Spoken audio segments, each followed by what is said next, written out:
Manufacturing Consent. What is that title meant to describe?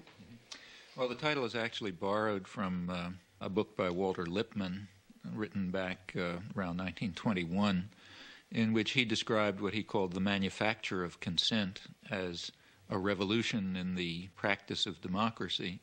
What it amounts to is a technique of control. And he said this was useful and necessary because the common interests, the general concerns of all people, elude the public.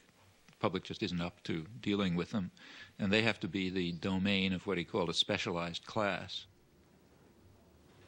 Notice that that's the opposite of the standard view about democracy.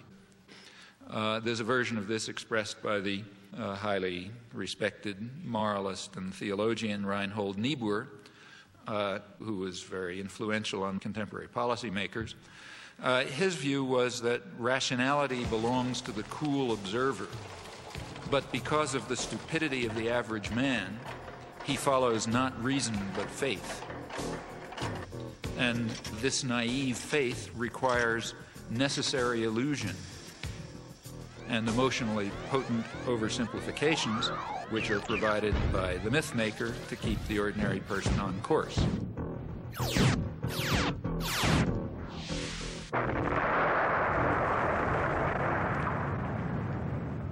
It's not the case, as the naive might think, that indoctrination is inconsistent with democracy. Rather, as this whole line of thinkers observes, it's the essence of democracy.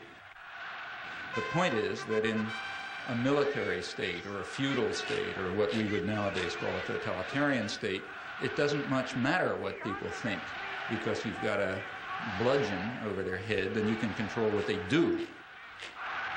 But when the state loses the bludgeon, when you can't control people by force, and when the voice of the people can be heard, you have this problem.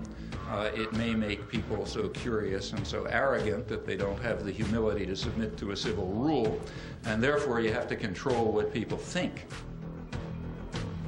And the standard way to do this is the resort to what in more honest days used to be called propaganda, manufacture of consent, creation of necessary illusions, various ways of either marginalizing the general public or reducing them to apathy in some fashion.